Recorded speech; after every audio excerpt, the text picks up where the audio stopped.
Então, vamos repercutir ainda mais esse assunto de vacinação contra a Covid nas crianças. Recebemos o pesquisador e chefe do Departamento de Infectologia da Unesp, o Alexandre Naime Barbosa. Alexandre, bem-vindo. Quantas vezes estiveste este ano conosco aqui na CNN Brasil? Muito bom, então, nessa última semana de plantão, poder ouvi-lo mais uma vez. Bem-vindo. Muito bom dia, Elisa. Muito bom dia a todo mundo que está ligado na CNN.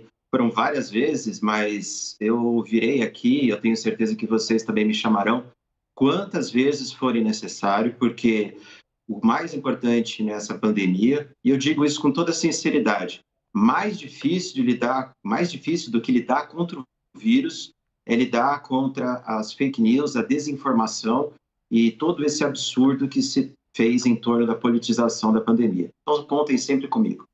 Então vamos lá, Alexandre, que este é mais um momento em que a gente precise muito da sua opinião. Opinião todo mundo tem e todo mundo gosta de dar, principalmente internet, WhatsApp, minha nossa, o que tem de opinião. Mas a gente tem que se atentar às questões técnicas, não é? A ciência.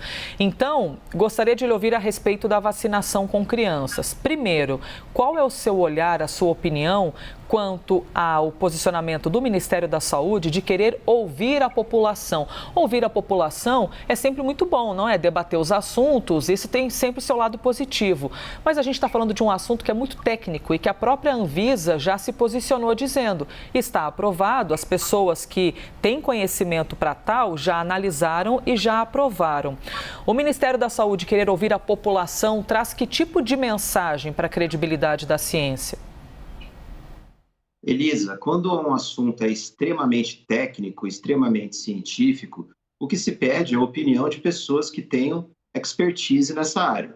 Por exemplo, você já viu alguma consulta pública para perguntar qual é a alíquota de imposto de renda que nós vamos ter que debitar no ano seguinte? Isso é feito por economistas, isso é feito por uma junta de experts. Ou vamos definir qual vai ser as novas regras de construção para edifícios, qual o tipo de tijolo, qual o tipo de cimento nós vamos usar. Isso é uma questão técnica, é uma questão científica da área de engenharia. Então, dentre os muitos absurdos que a gente vê envolvendo a questão da vacinação de crianças, um deles é essa consulta pública, que não faz o menor sentido.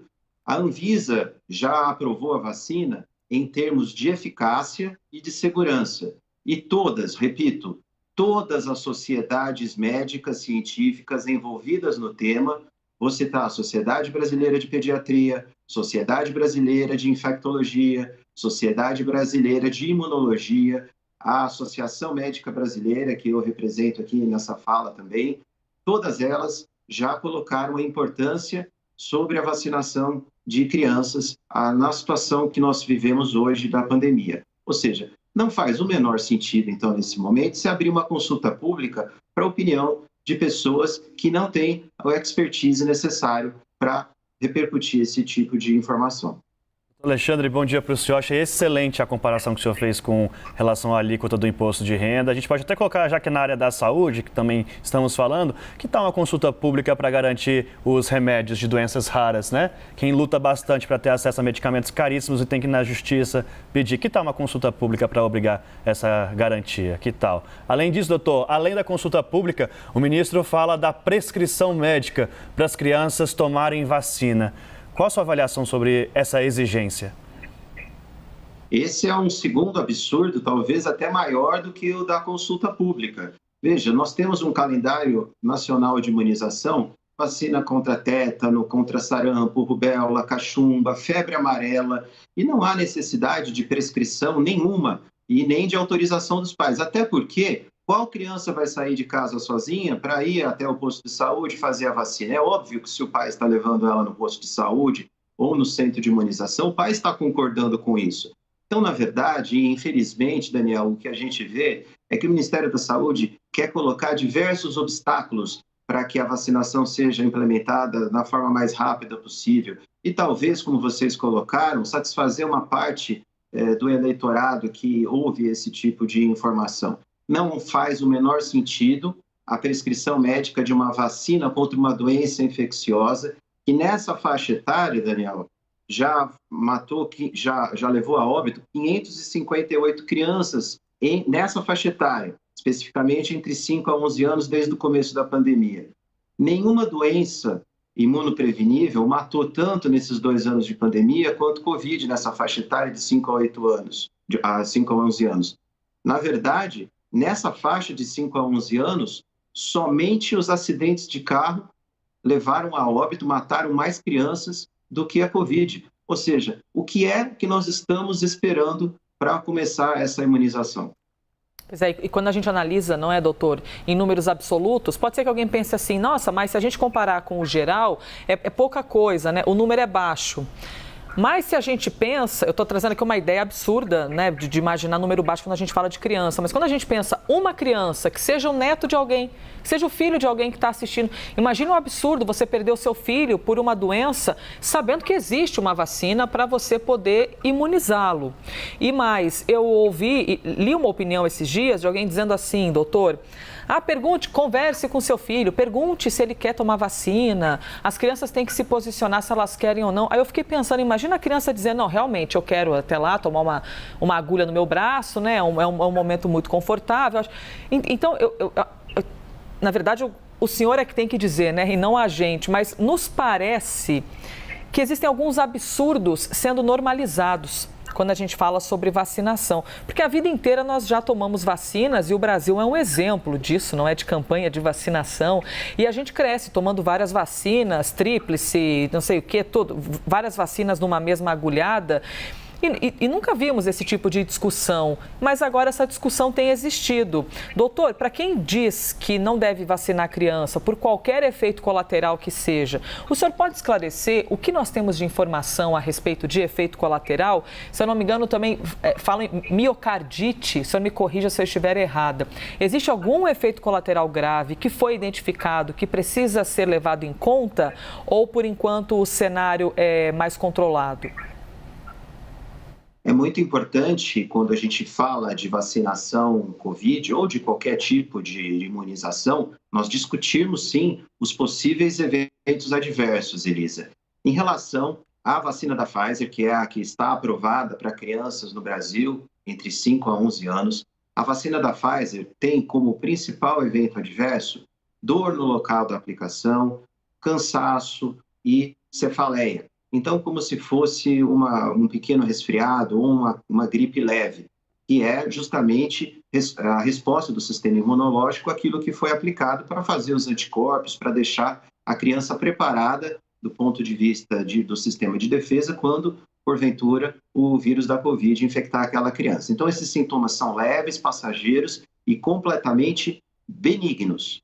Em relação a eventos adversos moderados ou graves, é importante, sim, dizer, com total transparência, que casos de miocardite e pericardite, que é uma inflamação que afeta tanto o envoltório quanto o próprio órgão, o coração, podem acontecer. Mas é importante dizer, numa frequência muito, mas muito baixa e com uma gravidade muito leve. Então, para vocês terem uma ideia, nós temos já aplicadas no mundo todo essa vacina da Pfizer de 5 a 11 anos, 7,1 milhões de doses. Então, 7 milhões de crianças já receberam nos Estados Unidos, em vários países desenvolvidos da Europa, essa vacina da Pfizer. E a incidência de miocardite e pericardite foi na ordem de um episódio a cada 100 mil doses aplicadas. Então, é um evento raro, 1 a cada 100 mil. E na totalidade desses eventos foram eventos benignos, autolimitados, ou seja, a criança não teve desfecho fatal em relação a miocardite ou pericardite. Então, é um efeito colateral possível, mas muito raro e, quando acontece, benigno e que não inviabiliza, portanto, o principal benefício da vacina, que é evitar com que as crianças tenham Covid. Vou repetir. Foram 558 crianças nesses 2 anos de pandemia, na faixa etária entre 5 a 11 anos, e morreram de Covid no Brasil. Mortes evitáveis. É lógico que, num contexto de pandemia, nós temos que vacinar primeiro os grupos de maior risco. Por isso, começamos lá com os idosos, pessoas com comorbidade, depois a população em geral, depois os adolescentes e agora as crianças. Essa é uma escala de risco completamente razoável. Agora, não se pode ficar protelando ainda mais algo que já está na linha do tempo para acontecer, que é a vacinação nessa faixa etária. Doutor, a Pfizer informou à CNN Brasil que já em janeiro pode encaminhar doses para vacinar as crianças, mas isso depende de um pedido do Ministério da Saúde, já que são doses específicas. O doutor Renato Kifuri, da Sociedade Brasileira de Imunizações, diz para a gente que, nesse primeiro momento, devem chegar cerca de 15 milhões de doses aqui ao Brasil. Ou seja, algo muito abaixo, já que precisaríamos de 40 milhões de doses para vacinar as crianças, cerca de 20 milhões, com as 2 doses. Então, a gente tem um cenário de pré-volta às aulas no próximo ano. De que forma o atraso nessa vacinação das crianças pequenas pode até interferir nessa volta às aulas? Na verdade, Daniel, a gente vê que o Ministério da Saúde vai colocando esses obstáculos que eu falei, né? Exigência de prescrição médica, consulta pública, compra de um lote que não é suficiente para vacinar toda a população pediátrica. E isso vai dando morosidade. Então, um dos benefícios da vacinação infantil, da vacinação nessa faixa etária, é justamente diminuir a transmissão que acontece, por exemplo, no ambiente escolar. O principal benefício da vacina, a gente já discutiu, é a eficácia que ela tem. Ela reduz 91% dos episódios de Covid nessa população de 5 a 11 anos. Foi justamente esse o estudo de fase 3 que a Anvisa avaliou e aprovou a vacina da Pfizer. Então, ela é altamente efetiva em evitar episódios Covid. Quando eu tenho uma criança sem episódio Covid ou com uma Covid mais leve, eu tenho menos transmissão. Então, quando eu tenho uma sala de aula vacinada, quando eu tenho uma escola vacinada, eu tenho uma escola mais segura. E essa proteção se estende, obviamente, para professores, para profissionais que trabalham na área da educação e que podem ser de grupos de risco ou que podem já estar próximo ao final da proteção, da janela de proteção que a vacina da Covid dá. Isso se estende também aos familiares, né? Principalmente, por exemplo, nós poderíamos estar num outro cenário hoje, nas festas de final de ano, se as crianças já estivessem vacinadas, talvez a gente pudesse ter maior segurança em colocá-las em contato com os avós, com os tios, que ficaram, então, separados durante esses 2 anos de pandemia. Então, esse é um benefício ainda secundário, mas muito importante, da vacinação infantil.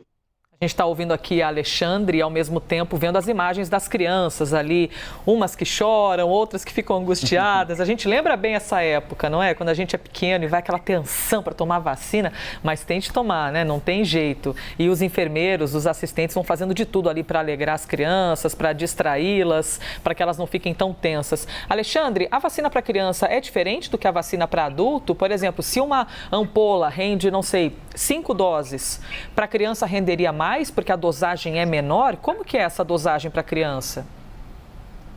Na verdade, Elisa, a vacina para essa faixa etária de 5 a 11 anos é 1/3 da vacina para adulto. É uma dosagem, é a mesma vacina, só que num volume, numa quantidade menor, porque como a superfície corpórea da criança entre 5 a 11 anos é menor do que a de adolescentes e adultos, então você precisa de uma menor quantidade para induzir o sistema imune, mas é o mesmo componente, a mesma vacina, vai fazer da mesma forma a indução de 2 tipos de resposta imune que existe no ser humano, principalmente. A resposta imune humoral, que é aquela que produz os famosos anticorpos neutralizantes, que vão estar ali prontos para neutralizar o vírus quando ele entrar, e a resposta imune-celular, principalmente a ativação a gente chama de linfócitos TCD4, linfócitos T-auxiliadores, que vão fazer a ativação global e fazer com que as células destruam o vírus. Então, mesmo numa dose menor, essa dose ela é suficiente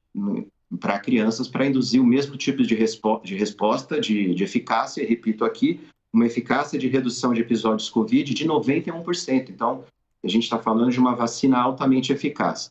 Queria comentar também rapidamente, Elisa, o que você falou da vacinação de crianças, né, que sempre envolve aquele medo, aquela tensão. Afinal, se trata de uma injeção. Foi por isso que o Brasil construiu a imagem lúdica e bastante simpática do Zé Gotinha.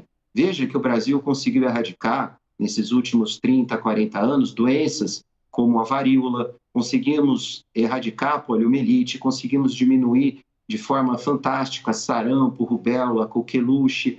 Então, está no nosso DNA do brasileiro acreditar sim nas vacinas, apesar de esforços negacionistas, apesar de toda a morosidade intencional que o Ministério da Saúde faz em relação à vacinação, nós estamos com índices vacinais muito altos e tenho certeza que assim que for disponibilizada a vacinação de crianças, isso também vai acontecer nessa faixa etária. Doutor Alexandre, muito obrigado por conversar conosco aqui na CNN, professor, pesquisador, chefe do Departamento de Infectologia da Unesp, é especialista, sabe o que fala, é a voz que a gente precisa ouvir. Muito obrigado pelo bate-papo e um ótimo ano novo para o senhor. Eu que agradeço o convite sempre, Daniel, Elisa, e mando um grande abraço para todos os telespectadores da CNN e um ótimo 2022 para todos nós. Obrigada.